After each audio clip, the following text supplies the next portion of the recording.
उत्ते जनाब शेर की खल पा लई। शेर की खल पाने तो बाद जनाब वो जंगल दे विच फिरना टुरना शुरू कर दिता। जानवर वेखने तो बाद भाई यार शेर वदा और जेड़ी चंगी सावी जा ताड़े उत्थे वहीं के खलो रहे खाना।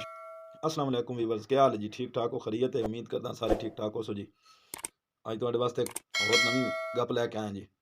किसी इलाके दे विच एक धोबी होवे, उस खोता रखे होए कपड़े शपड़े लोकां दे धो के लै आवे ते उस उत्ते लद शद के लै आवे।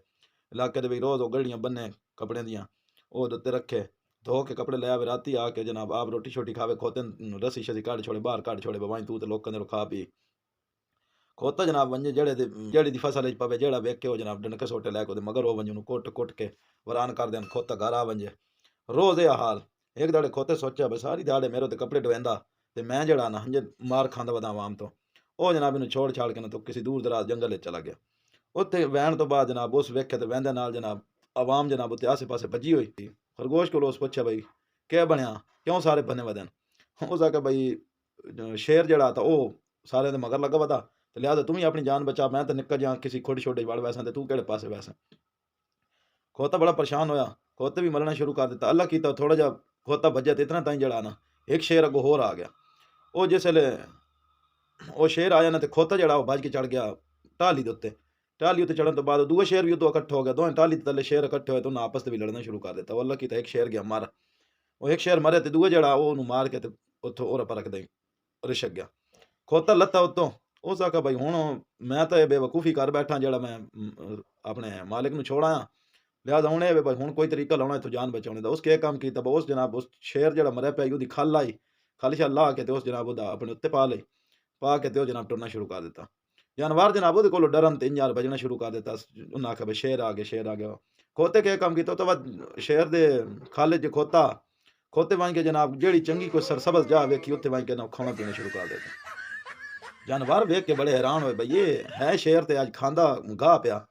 ਉਹ ਹੌਲੀ ਹੌਲੀ ਉਹਦੇ ਨੇੜੇ ਲੱਗੇ। ਉਹਨਾਂ ਪੁੱਛਿਆ ਵੀ ਬਾਦਸ਼ਾਹ ਸਲਾਮਤ ਖੈਰ ਹੋਵੇ, ਅੱਜ ਪਹਿਲੀ ਵਾਰੀ ਵੇਖਿਆ ਜਿਹੜਾ ਤੇ ਤੁਸੀਂ ਸ਼ੇਰ ਜਿਹੜਾ ਤਾਂ ਉਹ ਗਾਹ ਖਾਂਦਾ ਪਿਆ। ਉਸ ਆਖਿਆ ਬਈ ਮੈਂ ਜਿਹੜਾ ਨਾ ਅੱਜ ਤੋਂ ਅੱਗੇ ਤੌਬਾ ਕਰ ਲਈਏ, ਅੱਜ ਤੋਂ ਅੱਗੇ ਮੈਂ ਕਿਸੇ ਜਾਨਵਰ ਦਾ ਸ਼ਿਕਾਰ ਨਹੀਂ ਕਰਨਾ ਤੇ ਮੈਂ ਜਿਹੜਾ ਨਾ ਗਾਹ ਹੀ ਖਾਣੀ। ਜਾਨਵਰਾਂ ਕੇ ਬਾਦਸ਼ਾਹ ਸਲਾਮਤ ਅੱਗੇ ਵੀ ਅਸੀਂ ਤੇਰਾ ਬੜਾ ਖਿਆਲ ਕਰਿੰਦੇ ਆਸੇ ਤੇ ਬਾਕੀ ਐਵੇਂ ਬਈ ਹੁਣ ਅੱਗੇ ਕੋਈ ਤੇਰੇ ਤੋਂ ਡਰਦੇ ਵੀ ਆਸੇ ਤੇ ਹੁਣ ਐਵੇਂ ਬਈ ਅਸੀਂ ਤੇਰੀ ਖਿਦਮਤ ਛੇਤੀ ਕਰਸਾਂ। ਚਲੋ ਹੁਣ ਡਰਨ ਦੀ ਲੋੜ ਤਾਂ ਕਾਈ ਨਹੀਂ ਨਾ ਤੇਰੇ ਕੋਲੋਂ। ਤੇ ਉਹਨਾਂ ਜਨਾਬ ਉਸ ਨੂੰ ਖੋਤੇ ਨੂੰ ਨਾ ਕੋਠੇ ਛੋਟਾ ਪਾ ਦਿੱਤਾ, ਉਹਦਾ ਕੋਈ ਗਾਰ ਜਿਹਾ ਬਣਾਇਆ। ਅਸੀਂ ਤੈਨੂੰ ਗਾਹ ਵੀ ਲਿਆ ਦੇਸਾਂ ਤੇ ਫਰੂਟ ਸ਼ਰੂਟ ਵੀ ਲਿਆ ਦੇਸਾਂ ਤੇ ਸਾਰਾ ਕੁਝ ਅਸੀਂ ਤੇਰੀ ਹੁਣ ਖਿਦਮਤ ਕਰਸਾਂ। खोते कि बाबा आ मेरे चंगे दिहाड़े जा ते आए नो। खोते जनाब उत्थे आराम दा बैठा जानवर कोई घाह सावा दे वंजे, कोई फ्रूट दे वंजे, कोई कुछ ओ करेंदे जनाब कोई दाड़े पता लगा शेर ते खबर अपनी। शेर आख्या बई दिया कोई शेर जिहा जंगल च आया वदा जेड़ा जानवरां नहीं पे खांदा ते घाह खांदा वदा। ओ आया उस आख्या मैं भी वेख आवां। ओ आया उस आके वेख्या ओ थोड़ा जिहा इंदों एडा होके बह रहा वेखण लग पिया। खोते पुछया बई खैर होवे मैन क्यों वेखदा पिया? वेखदा पिया बई ਇਹ ਕਿਹੋ ਜਿਹਾ ਸ਼ੇਰ ਹੈ ਜਿਹੜਾ ਜਾਨਵਰ ਨਹੀਂ ਪਿਆ ਖਾਂਦਾ ਤੇ ਗਾਹ ਪਿਆ ਖਾਂਦਾ ਤੇ ਮੈਂ ਤਾਂ ਵੇਖ ਵੇਖ ਕੇ ਤੇ ਹੈਰਾਨ ਹੁੰਦਾ ਪਿਆ। ਉਸ ਆਖਿਆ ਬਸ ਮੈਂ ਤੌਬਾ ਕਰ ਲਈ, ਅੱਜ ਤੋਂ ਅੱਗੇ ਮੈਂ ਜਾਨਵਰ ਨਹੀਂ ਖਾਣੇ।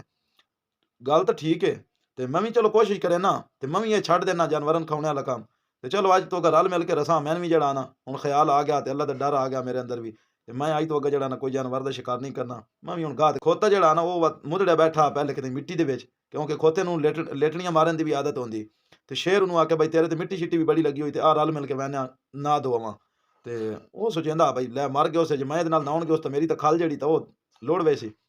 ਉਹਨੂੰ ਆਦਾ ਬਈ ਮੈਂ ਅੱਜ ਨਹੀਂ ਮੈਂ ਕੱਲ ਆਸਾਂ, ਅੱਜ ਮੈਂ ਨਹੀਂ ਨਾਉਣਾ ਮੈਂ ਕੱਲ ਨਾਉਣਾ। ਮੈਂ ਇੱਕ ਦਿਹਾੜ ਛੋੜ ਕੇ ਇੱਕ ਦਿਹਾੜੇ ਨਾਨਾ ਇੱਕ ਦਿਹਾੜੇ ਬਾਅਦ ਨਾਨਾ ਵਾ।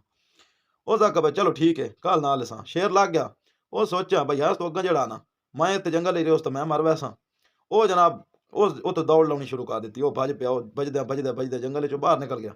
ਬਾਹਰ ਨਿਕਲਣਾ ਉਹ ਜਨਾਬ ਸਿੱਧਾ ਗਿਆ ਸੋਚੋ ਬਈ ਵੈਨਾ ਆਪਣੇ ਪੁਰਾਣੇ ਮਾਲਿਕ ਕੋਲ ਬਈ ਰੱਖ ਹੀ ਲਈ ਸੀ। ਉਹ ਗਿਆ ਤੇ ਜਨਾਬ ਧੋਬੀ ਬੈਠਾ ਬਾਹਰ ਵਿਹੜੇ ਦੇ ਵਿੱਚ ਮੰਜੀ ਗੱਦ ਕੇ ਪਰੇਸ਼ਾਨ। ਖੋਤੇ ਜਿਉਂ ਵੇਖਦਾ ਗਿਆ ਨਾ ਤੇ ਉਸ ਆਖਿਆ ਬਈ ਤੂੰ ਮੈਨੂੰ ਕਿਤੇ ਛੋੜ ਕੇ ਲੱਗ ਗਿਆ ਤੇ ਮੈਂ ਤੇਰੀ ਉਧਰ ਵਿੱਚ ਬੜਾ ਬਿਮਾਰ ਤੇ ਬੜਾ ਪਰੇਸ਼ਾਨ ਰਿਹਾ ਤੇ ਬੜਾ ਬਿਮਾਰ ਰਿਹਾ ਤੇ ਯਾਨੀ ਉਹ ਆਪਣੀ ਧੋਬੀ ਜਿਹੜਾ ਨਾ ਉਸ ਨੂੰ ਆਪਣੇ ਕੀਤੇ ਹੋਏ ਤੇ ਯਾਨੀ ਉਸ ਨੂੰ ਸ਼ਰਮਿੰਦਗੀ ਤਾਂ ਆਉਂਦੀ ਪਈ ਆਈ ਬਈ ਮੈਂ ਇਹਦੇ ਤੇ ਕੰਮ ਧੰਦਾ ਕਰ ਲੈਂਦਾ ਉਸ ਤੇ ਪੱਠਾ ਕੋਈ ਨਾ ਉਸ ਪੈਂਦਾ ਤੇ ਉਸ ਲਿਹਾਜ਼ਾ ਉਹ ਜਨਾਬ ਹੱਸੀ ਖੁਸ਼ੀ ਰਹਿਣ ਲੱਗ ਪਿਆ। ਤੇ ਇਸ ਤੋਂ ਬਾਅਦ ਜੀ ਸਾਨੂੰ ਵੀ ਖਿਆਲ ਕਰਨਾ ਚਾਹੀਦਾ। ਅਸੀਂ ਲੋਕ ਵੀ ਘਰ ਦੇ ਵਿੱਚ ਕੁਝ ਅਜਿਹੇ ਪਾਲਤੂ ਜਾਨਵਰ ਰੱਖ ਲੈਂਦੇ ਹਾਂ ਜਿਸ ਤਰ੍ਹਾਂ ਕਿ ਤੁਸੀਂ ਘਰ ਦੇ ਵਿੱਚ ਅੱਜ ਕੱਲ੍ਹ ਸ਼ੌਕ ਹੈ ਅਸੀਲ ਮੁਰਗੇ ਰੱਖਣ ਦਾ ਜਾਂ ਕੋਈ ਪਰਿੰਦੇ ਦਾ ਸ਼ੌਕ ਕਰਦਾ, ਕੋਈ ਤੋਤੇ ਰੱਖ ਲੈਂਦਾ, ਕੋਈ ਕਬੂਤਰ ਰੱਖਦਾ। ਬਸ ਸਾਰਾ ਦਿਨ ਉਹਨਾਂ ਨੂੰ ਵੇਖਣਾ ਨਹੀਂ, ਸਾਰਾ ਦਿਨ ਆਪਣੀ ਦੁਨਿਆਵੀ ਮਸਰੂਫੀਆਤ ਵਿੱਚ ਬੰਦਾ ਮਸਰੂਫ ਰਹਿੰਦਾ ਤੇ ਉਹਨਾਂ ਨੂੰ ਬੰਦਾ ਕੋਈ ਸ਼ਗਤ ਆਂਦਾ ਕੋਈ ਨਹੀਂ। ਤਾਂ ਇਹ ਬਾਈ ਜੀ ਬਹੁਤ ਬੜਾ ਗੁਨਾਹ ਹੈ ਤੇ ਲਿਹਾਜ਼ਾ ਅਗਰ ਕਿਸੇ ਸ਼ੈ ਦਾ ਤੁਸੀਂ ਸ਼ੌਕ ਕਰਦੇ ਹੋ, ਉਹਨੂੰ ਤੁਸੀਂ ਰੱਖਿਓ ਜਾਂ ਪਾਲਤੂ ਜਾਨਵਰ ਹੈ ਕੋਈ ਵੀ ਸ਼ੈ ਹੈ ਤਾਂ ਉਸ ਦੀ ਤੁਸੀਂ ਖਿਦਮਤ ਕਰੋ ਜ਼ਿਆਦਾ ਤੋਂ ਜ਼ਿਆਦਾ, ਤਾਂ ਕਿ ਉਸ ਨੂੰ ਜਿਹੜਾ ਤਾਂ ਟੈਨਸ਼ਨ ਜਾਂ ਪਰੇਸ਼ਾਨੀ ਨਾ ਬਣੇ, ਇਸ ਜਿਹਾ ਵਕਤ ਨਾ ਆਵੇ। ਤੇ ਅੱਲਾਹ ਪਾਕ ਸਾਰਿਆਂ ਨੂੰ ਬਾਈ ਜੀ ਇਸ ਗੱਲ ਨੂੰ ਸਮਝਣੇ ਦੀ ਤੌਫੀਕ ਦੇਵੇ। ਬੜੀ ਮਿਹਰਬਾਨੀ ਜਨਾਬ ਵੀਡੀਓ ਵੇਖਣੇ ਦਾ। ਅਗਰ ਵੀਡੀਓ ਪਸੰਦ ਆਈ ਹੋਵੇ ਤਾਂ ਲਾਈਕ ਸ਼ੇਅਰ ਜ਼ਰੂਰ ਕਰਿਆ ਹੈ। ਤੇ ਅੱਲਾਹ ਤੁਹਾਨੂੰ ਆਪਣੀ हिफ्ज़ व अमान ही रखे जी। अल्लाह हाफ़िज़।